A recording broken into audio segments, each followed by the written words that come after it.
on non-monogamy since before I got into that relationship. I always thought it sounded great in theory, but that I would struggle too much with jealousy, so I didn't pursue that. And then about a year into the relationship, when I realized there were all these things I wanted to do, like I drafted emails to my partner that I never sent, like confessing that I wanted to be non-monogamous. So it was definitely on my mind for a while.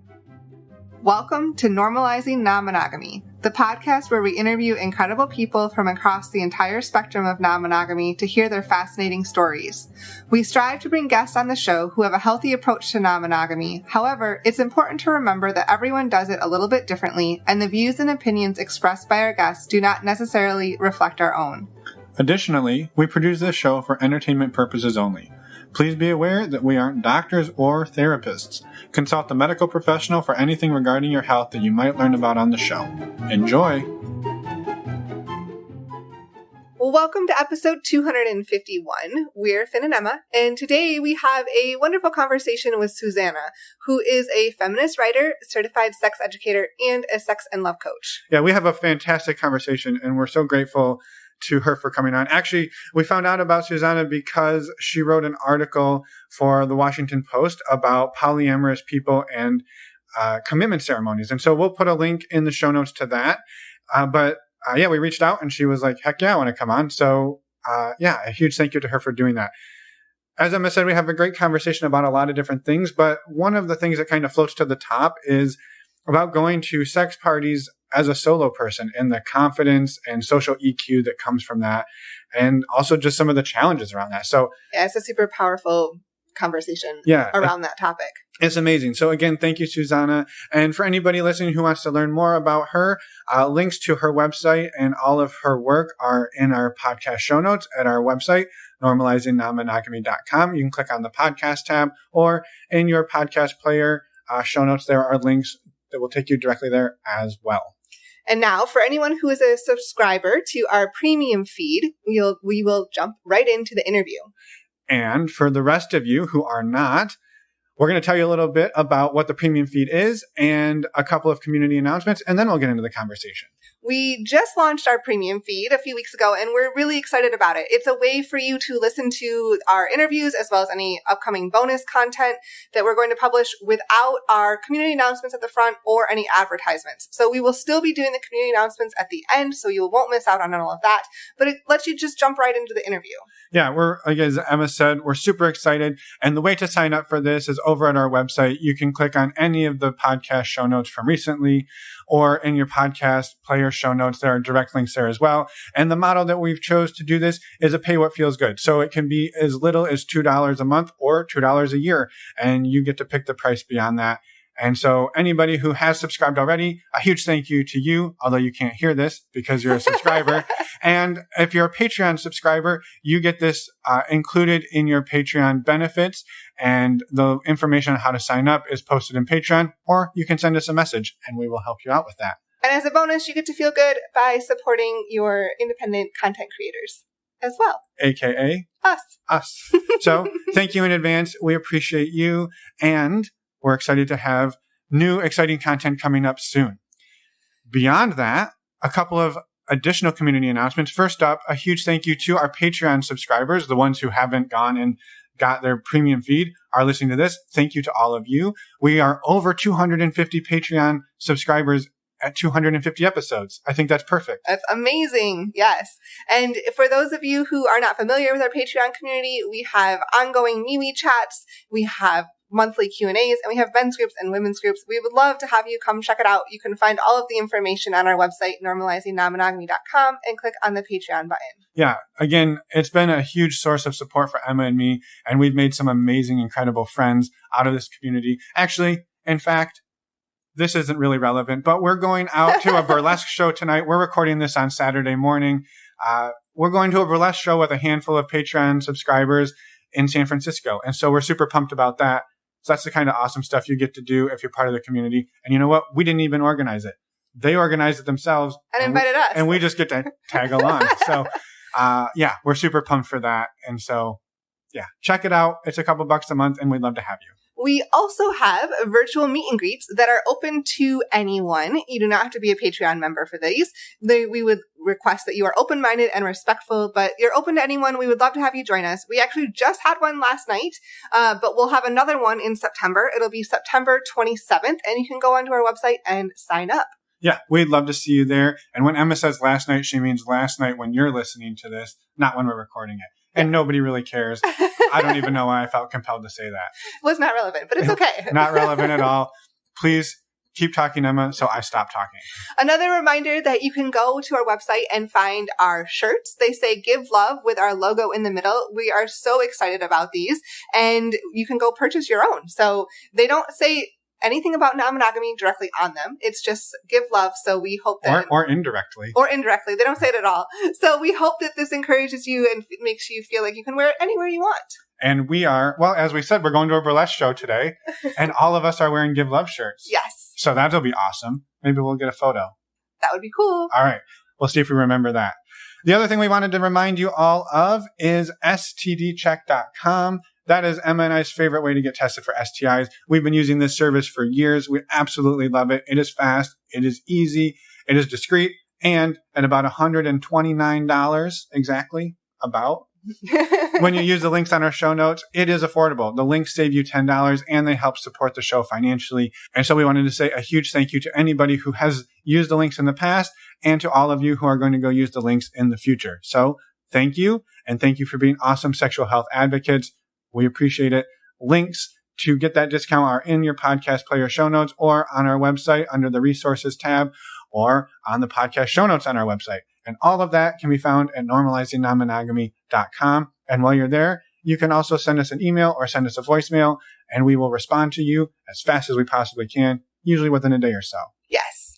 We also have one other thing I wanted to mention, and that is a reminder, something new that we have done this year that you may not know about is that all of our episodes are available on YouTube as well. And I believe you mean the YouTube. The YouTube, sure. And if you go there, there's also transcripts available when you go and watch that YouTube video. And you can actually download those transcripts. So we just wanted to mention that that is a resource that's available because we hadn't mentioned that before. And it's important. Yeah, we've had people reach out to us over the last few years asking if they can get transcripts of our episodes because they maybe have somebody in their orbit who can't hear. And so it's not that we haven't wanted to do it. It's just super duper expensive to pay a service to do it. And so we finally got around to putting them on YouTube, and YouTube creates closed captions. They're not perfect, but it is definitely better than what we had before. And so we're going to keep working to improve this, but we wanted to make everybody aware. Yes. And now, the thing you've all been waiting for. Let's go talk to Suzannah. Welcome to the podcast, Suzannah. We're excited to have you here. We're excited to talk to you more. We actually found you through, you're a journalist, and one of the articles you wrote recently for the Washington Post was about how polyamorous people are making commitments to multiple partners. And we reached out and wanted to have you on the show, and here you are. So we're super excited you're here. Thank you for talking to us today. Thank you. Yeah. Do you mind starting by just introducing yourself at whatever level you're comfortable with? Sure. My name is Suzannah Weiss. I'm a feminist writer, a certified sex educator, and a sex and love coach. Awesome. And I know I dug into your bio a bit on your website and in all of the things. And I think you described it as an inconvenient realization, perhaps, that you were not monogamous. And so we'd love to hear about that realization and when did that happen? How did that happen? And can you take us back to that time? Sure. I was in a 3-year relationship and I cheated multiple times, and I was on a journey of self-discovery and realized I didn't want to sacrifice my ability to have additional relationships for the relationship I had. And so eventually, I sought advice from a number of people. A lot of them told me maybe it was because I didn't really love my partner, or maybe it was because I had unresolved issues with my parents. But one of them said, maybe the problem isn't that you're wanting other relationships. Maybe the problem is that you, A, are not telling your partner, and B, are not in a relationship where you can do that. And so I started thinking about that and realized that I wouldn't be happy if I had to be monogamous for the rest of my life. And so the relationship, I say that we broke up over a 90-minute orgasm because the story is, because I'm a sex and relationship writer, I sometimes get offers to try out different experiences. And there was this one man who's a sex coach. His name is Kenneth Play. It's fine if I've written about this. And he does a technique on women called the 90-minute orgasm, where he gives you multiple orgasms over 90 minutes that feel like one big one. And he was like, why don't I try this on you? And you could write an article about it. And I wanted to change my ways in terms of how I handled my partnership. So this time I actually asked my partner. I sent him an email explaining why I wanted to do this and why in general I felt like I needed some wiggle room when it came to monogamy because of my profession, because I get asked to do things like this and just because that's me. And he got angry and saw it as an insult to him and an insult to his sexual skills. And that was how we broke up. And I got to have the 90-minute orgasm. It wasn't actually a 90-minute orgasm, but it was a session where I learned a lot and got to explore all these aspects of my sexuality without guilt. So I'm very grateful that that happened. Yeah. Wow. That's quite the experience. And I think, like, leading up to that, had you really heard of non-monogamy, or like, was it like, oh, I know this is a thing, but I know I can't bring it up to my partner? Or was it like, I just didn't even know that this was really a thing out there? But it sounds like, being a sex and relationships coach, my guess is you've heard of it, but I don't know. I'm curious. I had known about non-monogamy since before I got into that relationship. I always thought it sounded great in theory, but that I would struggle too much with jealousy, so I didn't pursue that. And then about a year into the relationship, when I realized there were all these things I wanted to do, like I drafted emails to my partner that I never sent, like confessing that I wanted to be non-monogamous. So it was definitely on my mind for a while.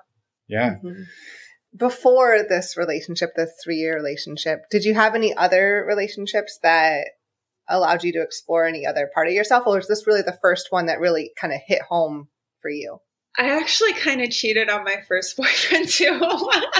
I was just not great at monogamy. Like of the 3 serious relationships I've had, I cheated in 2 of them. So like it was, but even at that time I was like, but I would get too jealous. I could never actually like do this. Yeah, it sounds very much like an internal struggle. Like I don't think I'm monogamous, but I don't know if I could actually be non-monogamous because I would struggle too much with jealousy. And that internal narrative seems pretty strong there.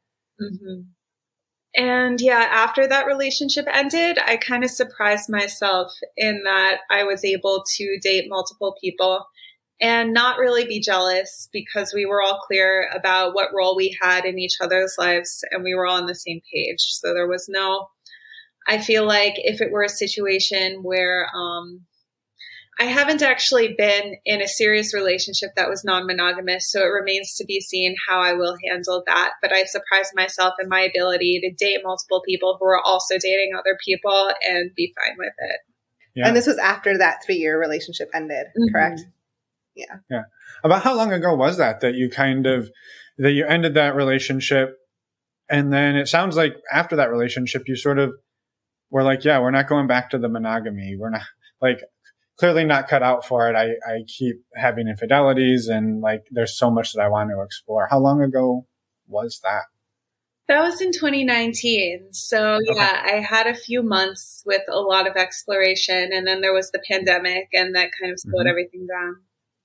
Yeah. Mm-hmm. Yeah. And so what did that, you said that, I guess a few months of exploration, like, because that's a kind of a scary thing. I mean, it's exciting, right? But also kind of scary, probably coming out of that 3-year, quote unquote, secure relationship. And now you have like everything sort of laid at your feet. How did that go? It was great. I went to sex parties every weekend for a summer and learned how to confidently approach people. And then I moved to LA September of that year and started dating. I think at one time I was dating 5 people at once and they each had their own role. Like one was more of just like, it was mainly sex. And then one was like mostly a friend. And then, they each had, and one was sort of like a dom, and they each had their own role. And then I started dating someone else for a little while, and there was, I guess, some miscommunication. Like we were both not looking for monogamy, but I think he still wanted something a little more. I miss those times though. It was a lot of fun, and I want to have a situation like that again, I think, where I'm like dating multiple people at once and just having the chance to explore different facets of my sexuality and my personality. Mm-hmm. Yeah. Go ahead. Yeah. Did most of those relationships, it sounds like, kind of transitioned and out as COVID hit and as the pandemic started? Is that kind of the timing of it then? Yeah, it wasn't really because of the pandemic. It was almost like they all transitioned out right before the pandemic. And then there were just no options left. Right. Yeah.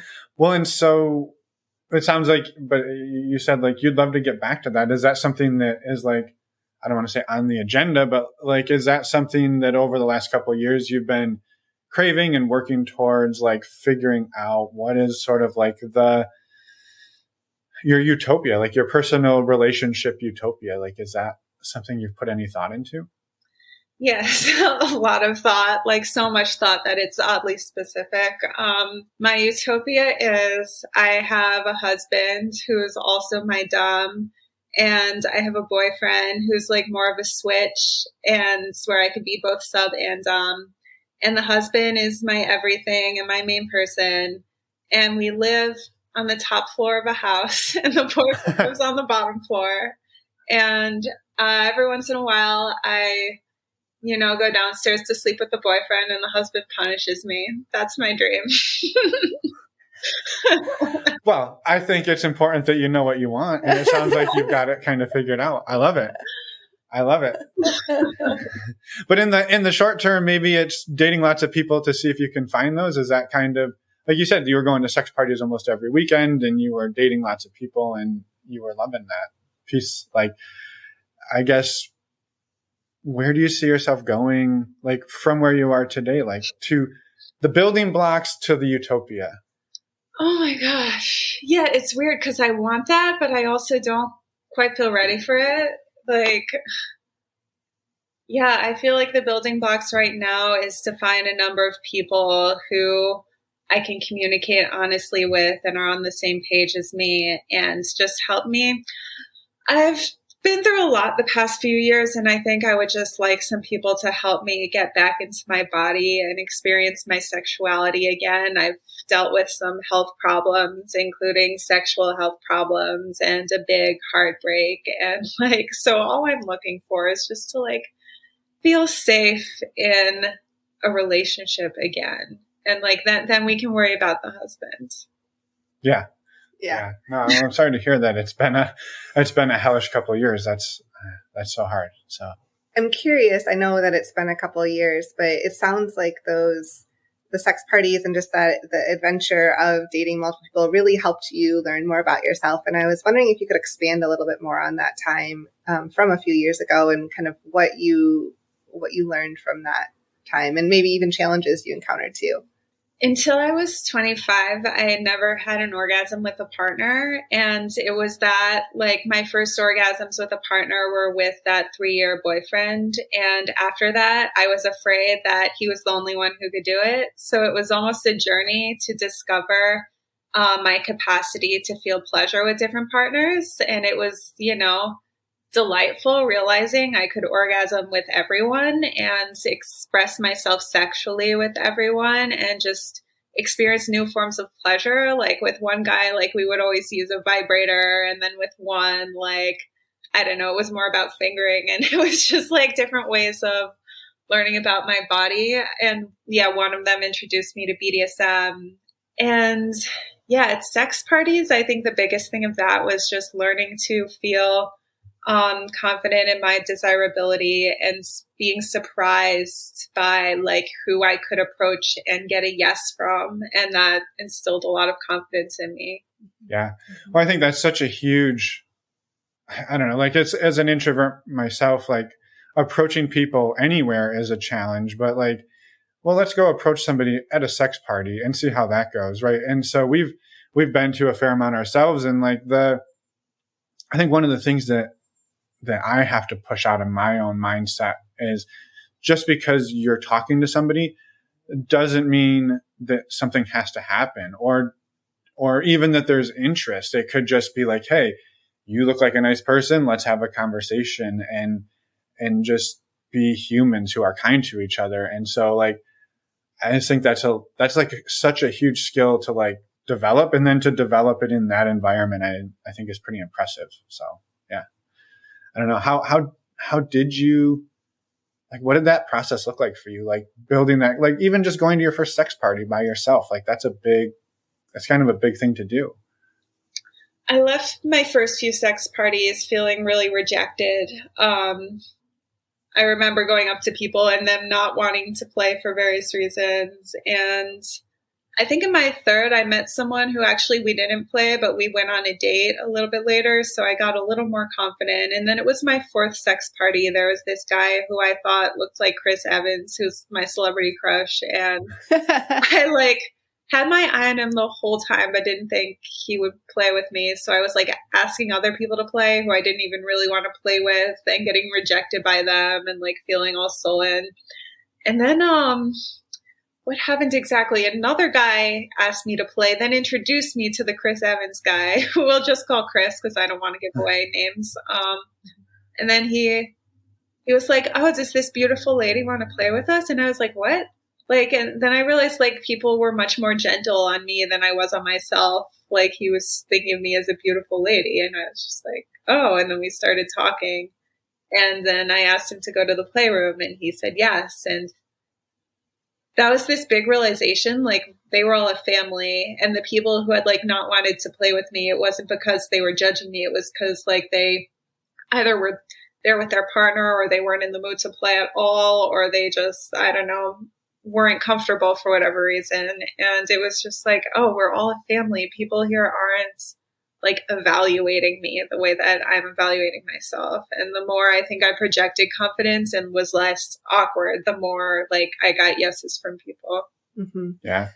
Well, and it's interesting because in that environment, you almost have to reframe things for yourself. And like what you just said of maybe it's not me, maybe it's just things going on for those other people. And maybe it is me and we're just not a good match, but like you have to kind of reframe and just keep trying. And I give you a lot of credit for going to multiple parties and not giving up. Like a lot of people would go to that first or second party and be like, screw that. Like this isn't for me, but you kept at it and learned. And well, and even in that same sex party, like talked to multiple people about playing and sort of getting rejected and still kept at it. So like you were spot. That's exactly what I was going to say. Like the fact that you went to like 3 and it took till the 4th one, like, I know for me, like, man, it would be hard to keep going back. Like, and so I think just good on you. Like, that's awesome. But at the same time, look at like that. It's inspiration because we are all human, and you know, it's easy to sit in that rejection and be like, well, that's just not my space. But look at what happened when you kept going back and then learn to like grow, you know, see it as a family and become like more confident in yourself. And so, well, I was curious, do you have any tips for somebody who's going to go like the first time you go, or like as a solo person, right? Because it's kind of an intimidating environment to show up even with a partner, but like to roll up solo, whether like regardless of gender, like that can be an intimidating place. And I'm curious your perspective on that.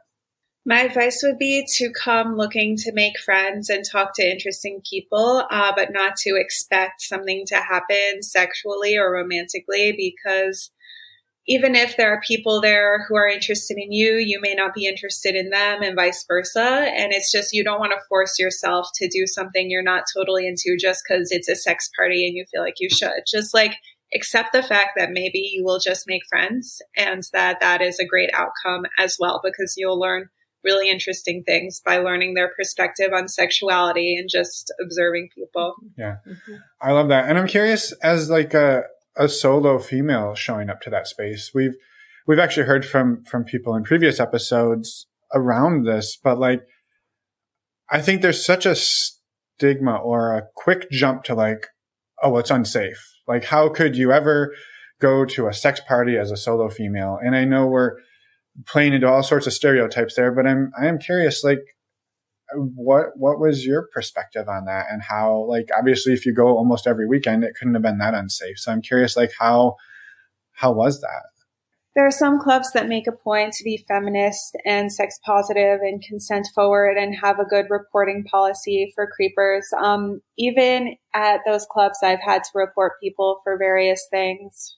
I've been to sex parties where people have made comments about what I look like, where people have grabbed my ass without consent, like put my hands places without my consent. Like this, it enrages me. And I think I almost enjoy getting people in trouble. It's like, I don't know. To me, I could go to sex parties knowing that that's a risk, and that if that happens, I'm going to feel so empowered, like getting these men in trouble. That's how I think of it. Yeah, well, and I think that's a great, like, and I know that's really not it's not like you go there like, I'm going to bust 5 people tonight. But I think the opposite is people are so afraid to ever speak up.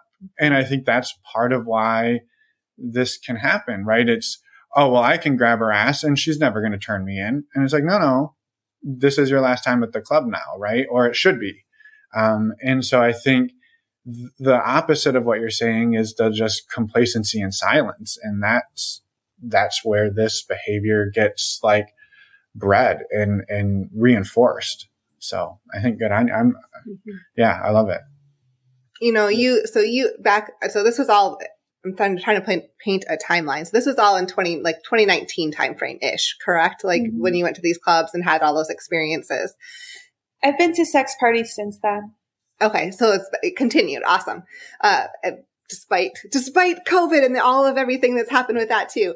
But I'm glad that you've been able to get out. And that kind of leads to my question. If earlier you shared that, you know, the last few years have been pretty difficult, like you've dealt with some health problems, and I imagine that there's other people out there that can relate to that. Like they've gone through their own struggles and they're looking to get back out there, and try to find a relationship or relationships that work for them. And do you have any thoughts of like what you want to, how you want to put yourself out there, what you'd recommend to other people to try to transition and do that?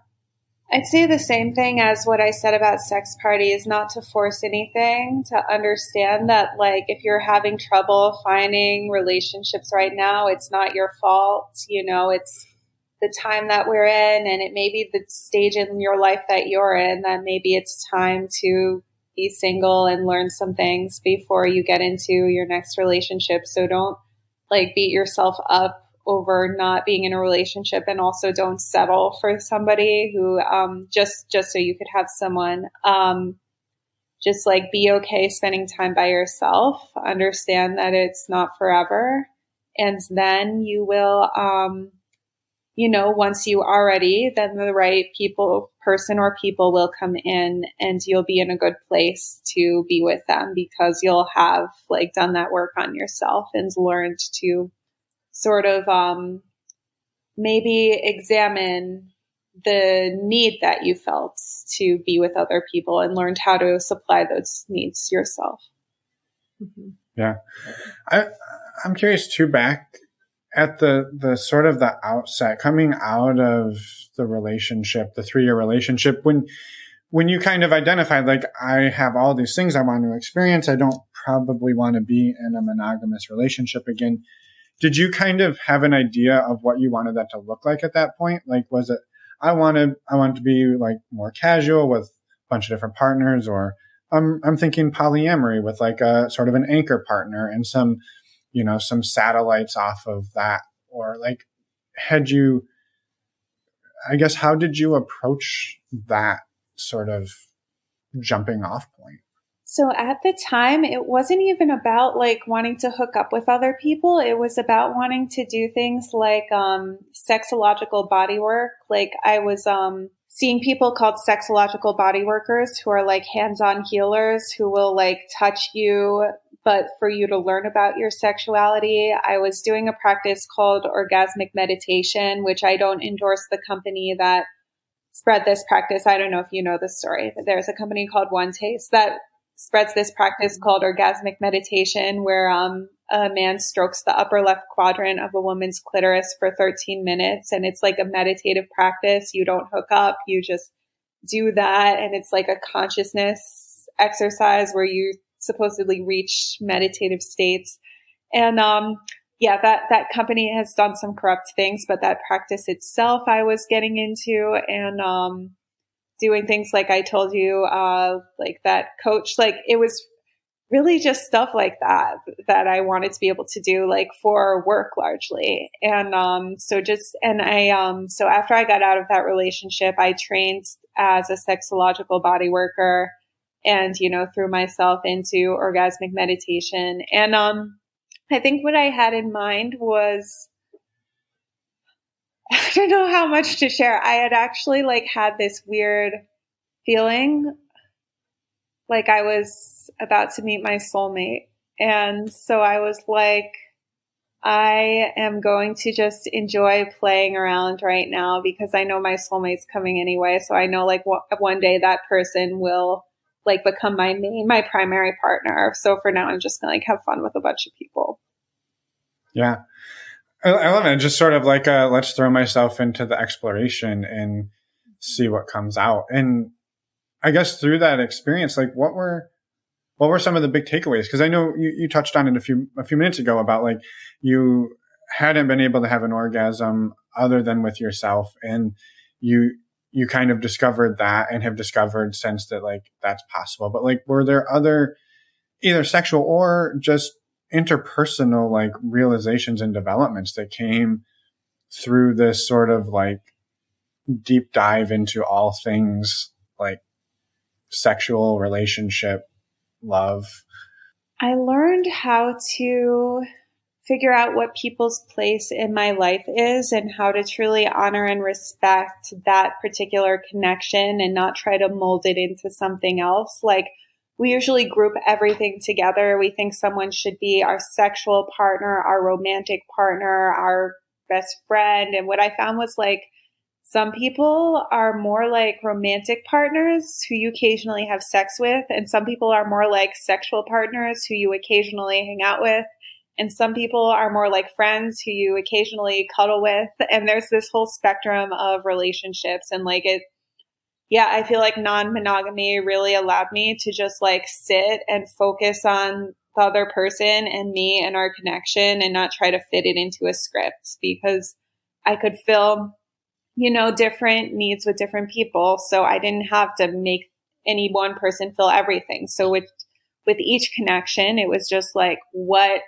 is this meant to be in my life? How, and not force anything else. Yeah.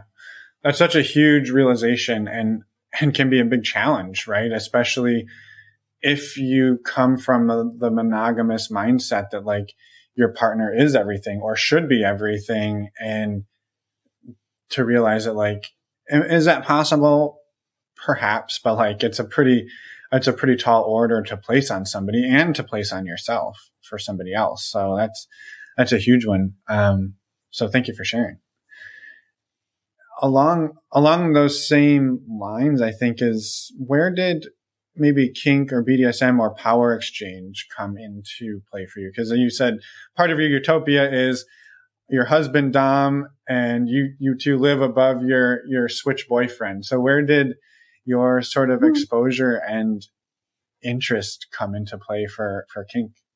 It was first at a sex party when somebody spanked me and called me a bad girl. And I thought it was fun. And so I told future partners about that. And then I met other people who were into BDSM, who I, enacted different scenarios with, nothing terribly hardcore, but just like verbal stuff like that and spanking and a little bit of role playing. And I'm still discovering that. But I think I realized that I think because I'm kind of a dominant person in life, I enjoy being submissive, but I also have a dominant side. But I just have this burning desire to submit to a man. And I'm still trying to work that out and how that fits into my feminism. It's almost like it doesn't really have to fit. It's almost just playful and fun.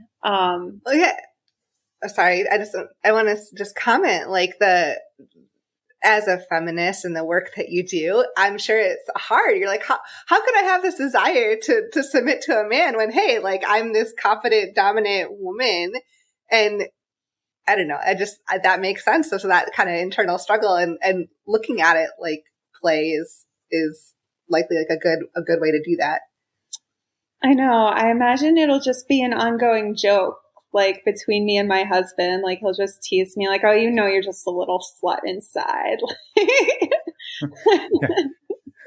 Yeah, you're not a real feminist, but I think if you were to probably talk, I imagine you're not the only one that like to be. We hear this. I think probably I hear it a lot on Dan Savage, where he'll like reference like this super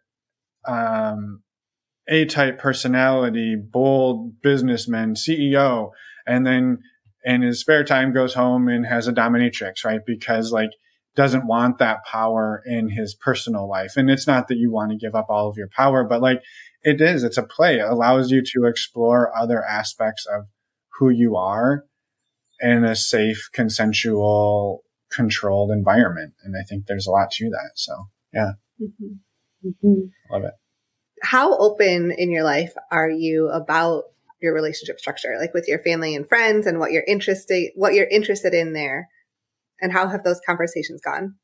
My friends are all, I think I have a few friends who maybe don't quite get it, but for the most part, like my friends either are the same way or think it's cool.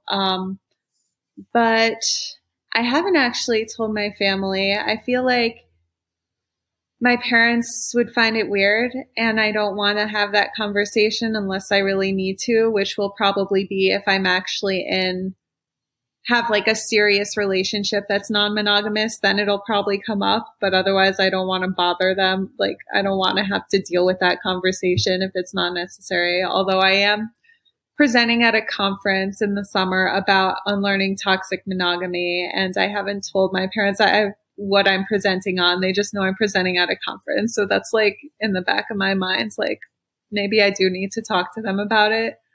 I don't know. I just feel like some people, I feel like they're in that camp of people who think like that stuff never works. Or it's like, I have a lot of people say this to me, like, yeah, like in reality, when I look at people who have those relationships, I just don't see them working, which I don't know who they're looking at, because I see plenty of them working, but I think they're of that mindset that like those relationships just don't work. Yeah. Have you encountered that in the work that you do of like seeing the relationships, like non-monogamous relationships working? Yeah. I mean, I think some of my clients with the healthiest relationships are non-monogamous, because like they're the people who are actually like really devoted to being themselves and honoring who each other is, and like not blindly following a script, but are really thoughtful about their relationships. Yeah. Which is super hard to do, because it's so easy to just fall into a groove, or to do, you watch everybody else around you do it and you're just like, well, that looks like it's working, I'll do that. And, that's such monogamy? Anything in life, but yeah, monogamy included. So yeah, I think maybe like I'd love to hear too a bit, Suzannah, like your background, like that brought you into coaching and all of this exploration is very, in a lot of ways, sort of like academic, like, oh, I want to experience this so-called 90-minute orgasm. Let's go and do an experiment and see if that's a thing. And what's the next thing I can experiment with, and sort of like throwing yourself into that. But like, what is your personal, like, if you're comfortable sharing, like your education and personal background that has sort of brought you into this sphere of like personal growth and personal development and relationships and all of the things? It started in college, my interest in sexuality. I took a sexuality workshop, and it was the first time I had just like been able to have my sexuality embraced, and had sort of been like, was able to see myself as more than a passive object, because I just had gotten the message in various ways that like women, like men really wanted sex, and women, like an empowered woman was someone who was able to say no to like men's raging desire. And that was just not my version of empowerment. My version was like, I'm the one with the raging desire. You could say yes or no to me. Like, why are men always the ones like asking the question, coming up with the ideas, initiating things? That doesn't make sense. And I finally, like, in college, in that sexuality workshop and in those gender studies classes, I studied gender and sexuality studies, like learned new ways of thinking about gender that wasn't so binary, that both collapsed the male-female binary and saw people within that binary as not necessarily conforming to stereotypes. My tattoo, I don't know if you could see it. It's like an octopus swallowing a ship. The octopus is like, I read this paper arguing that an octopus was like a pussy. In literature and in popular culture, there are different examples like James Bond Octopussy, and this book, Victor Hugo's Toilers of the Sea, about sailors being eaten by a giant octopus. And it just talks about it, how in the popular imagination, the octopus was like this forceful female sexuality, and that like symbolizes the thing I was missing my whole life, like a way to think about my body as more than a passive receptacle. And so that's just what's brought me to where I am, I think, this desire to let women, like, to make sure everyone knows women aren't just objects, we're subjects. And we could be objects if we want to, but that's also being a subject if you want to, because you're the subject of that sentence, I want. And yeah, I'm actually working on a book about this, how like women are always the object of the sentence. Like men look at women and whatever, want women, and like, let's put women at the subject of the sentence and talk about what we look at, what we want, and not just what we look like and whether we're wanted. Yeah. No, it's amazing. I think it almost plays right into like you showing up at a sex club and being like, I'm here, I'm going to ask for what I want. And like you kind of taking like all of the theoretical stuff that you read about and learned about, and then like, I'm going to go put this into practice, or I'm at least going to give it my best shot. And well, it sounds like what you did. Like you learned about it in college, right? And then just started growing from there. Correct? Yeah. And then, I had some other jobs after college, but that was always on my mind. And I started while I was in a different job writing stuff and submitting at places, and finally was able to do that full time. And I realized that's where my passion was. And so then I got trained as a sex educator and coach. And I'm probably going to get trained as a sex therapist. Actually, that's my next step. 'Cause it's so fun to talk about sex and write about sex and have sexual experiences. I just want I want my life's work to be having amazing sex and, teaching other people how to do that and writing about it and making art about it. But my dream is that my job is to have amazing sex. And that's my number one priority. Yeah. And help others do the same, right? Yeah. Mm-hmm. Yeah, it's amazing. And I don't know. I love that you like go after that. And I think it's, I don't know, it's inspiring. I think, you said that earlier, like it's inspiring that, and I don't know. I know it seems stupid. Like I keep coming back to like you going to like multiple sex parties, and especially feeling rejected. And like, I just think that that's such an empowering thing to like go and then come home and be like, okay, well, I don't know. It didn't really go the way I wanted. I felt rejected. I felt a little bit demoralized, but like, I'm going to go back and I'm going to go back and I'm going to go back, and like really finding that power and creating that power for yourself. And I don't know. I find it really inspiring and impressive. And I don't know, I appreciate you sharing that. And yeah, I don't know where I was going with it particularly. I kind of see the tie into that, like the feminism and the like, you don't want to be the object, you want to be the subject, and you're going to take control of that. And so, yeah, I don't know that I have a solid ending to that thought, but I don't know. Well, I'll transition a little bit. Thank you. The one thing I would love for you to touch on a little bit is sexual health and safety, and navigating how you've navigated that at sex parties, and how you work with people to navigate that, because it's part of sex, right? For sure. Yeah, I think it's really important to like know your own boundaries and know that you don't have to do anything. Like, I don't want to be on birth control. I don't want to deal with the side effects. I just want my body to be in its natural state. So like, my method is I tell people I want you to use a condom and I want you to pull out. And I feel like I felt really guilty saying that at first, because that's like, what do you mean I have to do both? But but I think that just goes to show how we privilege male pleasure. Like, women have to deal with these shitty side effects so that a guy can like come inside us. Like, I don't think that's fair. But I'm getting off track. I feel like men need to take more responsibility when it comes to birth control. And I wish there were a birth control pill for men, but I feel like men should be willing to, use condoms and or pull out and or whatever. And because birth control, there's like so much stuff about it that we don't get told.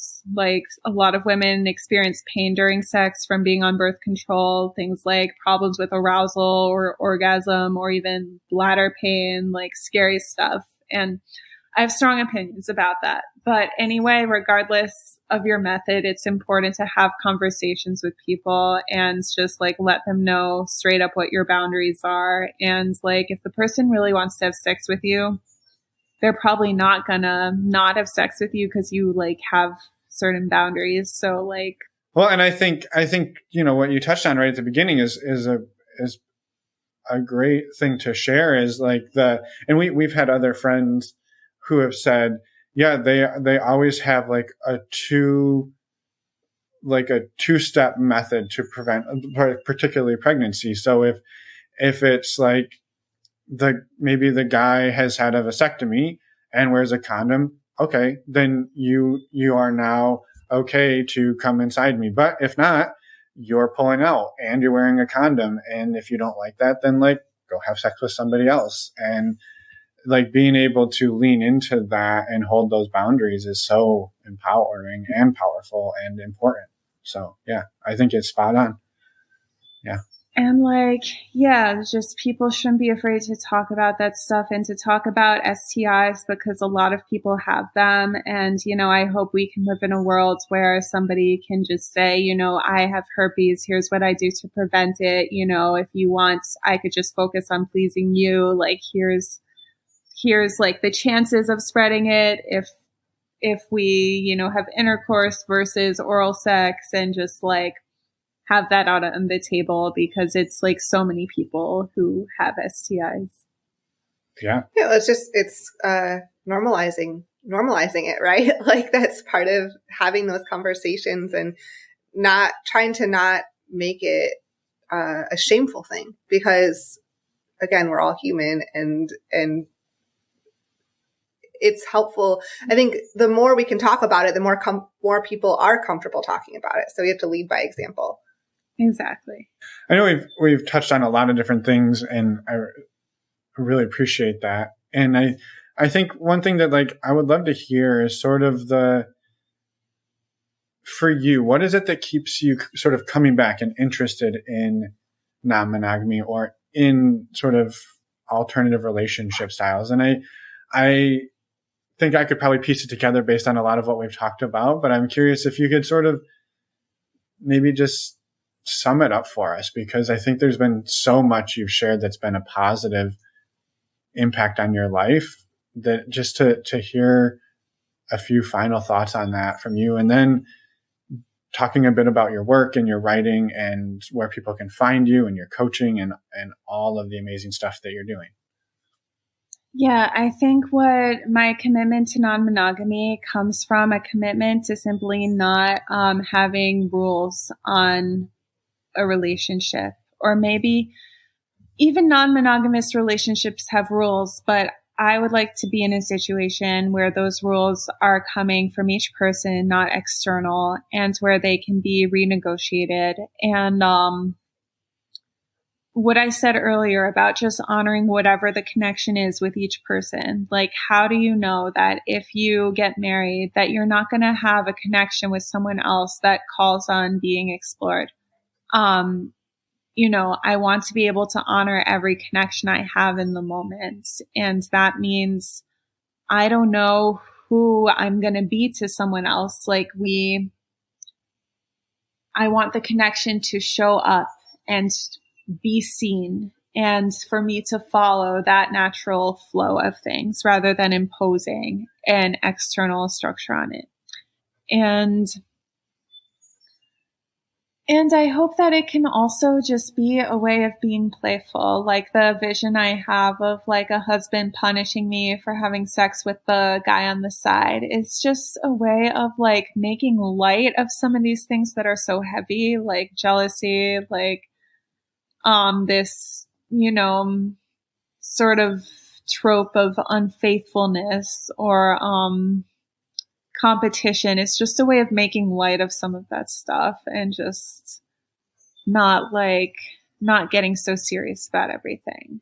There was a second part of the question, like yeah. Where can people find you and the work that you do? And well, before that, I want to say, like, I love that. I think that's amazing. Like, it's, in a lot of ways, it's sort of a game. Like, I want to have fun with this. I want to take some of the gravity out of it and just enjoy it for what it is, and enjoy the partners in my life for who they are. And let's co-create together and build something that works for everybody. So I love that.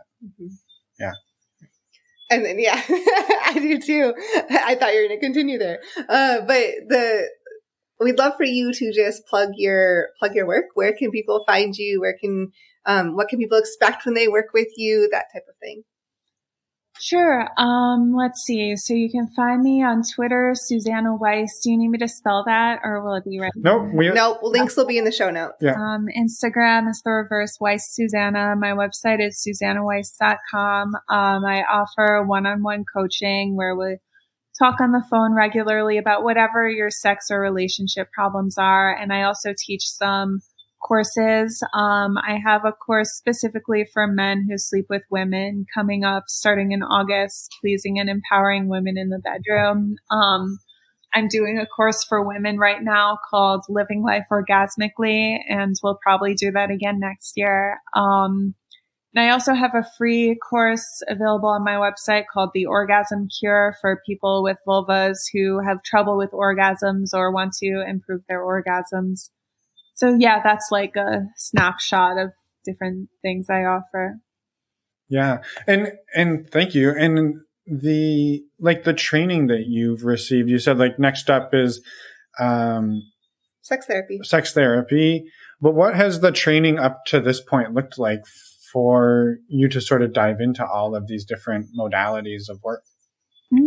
So yeah, as I said, I trained as a sexological body worker, which I actually don't practice. I don't do hands-on touch, but I use some modalities like embodiment practices like breath work and movement and like sort of working with the idea of experiencing full body pleasure. And I also have done 2 different sex educator trainings. That's information about sexual health and intersectionality and like sexuality as experienced by different groups of people. I trained actually as a birth doula and a postpartum doula, and am looking for more clients who have issues around sort of parenting or pregnancy and things like that, and do a little bit of that now. I'm currently training also as a sexual assault counselor to sort of better help people with trauma. And I'm doing a lot of trainings this summer. I'm doing also a yoga teacher training, which I feel like will help with the embodiment stuff somehow. And I'm also just starting an online master's program in sexual health through the University of Minnesota. And hopefully we'll also be starting a marriage and family therapy program in the fall. I'm attempting to do 2 master's programs at once, which I don't know how that's going to work, but I think if one of them is part-time, I'm really hoping I can make it work, because I want to like get my sex therapy certification, and you have to actually become a therapist first. Like, I don't know how I'm going to do all of it, but that's, what I've done so far. It's exciting. Yeah, it's amazing and exciting, and probably a little daunting too, but you'll make it work. And why not try, right? So that's awesome, and good luck with everything. And thank you for sharing everything that you have. Is there anything else that sorry, go ahead. I have a thing. You're about to talk. You can tell I'm about to talk. Well, I know you also, we found you through your writing with Washington Post. And are there other, again, we'll put links in the show notes to your website, but other places people can find your writing, and what do you typically write about, and from what perspective?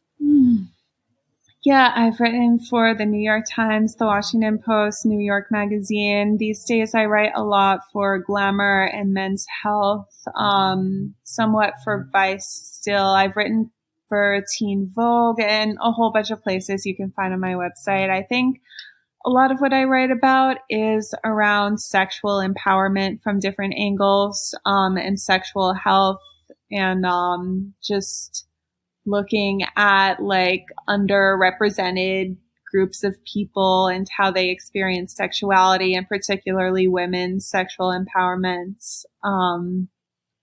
I also do a bit of writing about psychedelics and overall wellness. Yeah, love it. Well, thank you for that work. And now carry on. I'm sorry to mean to interrupt your exit of the interview. Is there anything else you'd like to get out there in the world before we let you go and enjoy the rest of your day? No, I don't think so. Awesome. Well, thank you again, Suzannah, for all of your time and your work and all of the degrees that you're working on. So it's impressive, and we can't wait to hopefully follow up in a couple of years and see where everything's at. So thank you. Yeah, thank you. And we're back. Oh, it's been a while since we've done a same timer. Nailed it. Thank you so much, Suzannah, for coming on the show and for sharing your story, and for all of the work that you're doing out there as well. Yeah, we appreciate it greatly, and definitely go check out her writing. Links, again, are in the show notes to her website and to other work. There's also an additional link in there that we wanted to mention. Suzannah talked about One Taste, which was the orgasmic meditation company that she sort of had some affiliation with, or took some of their participated in. And she talked a little bit about some of the ethical controversies around that. And so we included a link in the show notes to a Bloomberg article about that, and encourage you to go check that out if you would like. Before we let you go, we just wanted to recap the community announcements for you. So first up, we have 250 Patreon members, and over 250. We're super excited about that. If you're interested in checking out our community, we would love to have you. We have ongoing MeWe chats. Which is just a chat platform. I say that so fast, like everyone knows what MeWe is, but not everyone does. So it's just a chat platform. We have monthly Q&As, and we have men's and women's groups as well. Yep, and we have an upcoming virtual meet and greet on September 27th. We just had one a couple of days ago, actually yesterday, and it was awesome. And so we'd love to see you at the next one. And that, just to be clear, the meet and greets are open to anyone. You don't have to be a Patreon member to join. Yep, and the other thing we wanted to say out here in the outro is our episodes are now on YouTube. And so if you or somebody you know perhaps is hearing impaired, they have transcripts or closed captioning, so you can listen to our episodes or read our episodes. And again, that's not a perfect science, but it's definitely better than we've had in the past. And so please give us feedback on this if you can. We would love to hear it. And you can also reach out to us at our website, normalizingnonmonogamy.com. Click on the Contact Us tab. You can send us an email. You can send us a voicemail. We'd love to hear from you, and we hope to hear from you. And while you're there, you can also buy a shirt if you want a Give Love shirt. That is it. That's all we've got for you. Next week, we have a fantastic conversation with Michelle and Ron, a couple of transplants to Australia. And it's a great conversation, and we're super excited for it. So come back next week and have a listen. Yeah, and until then, enjoy your week. Bye, everyone. Thanks for listening.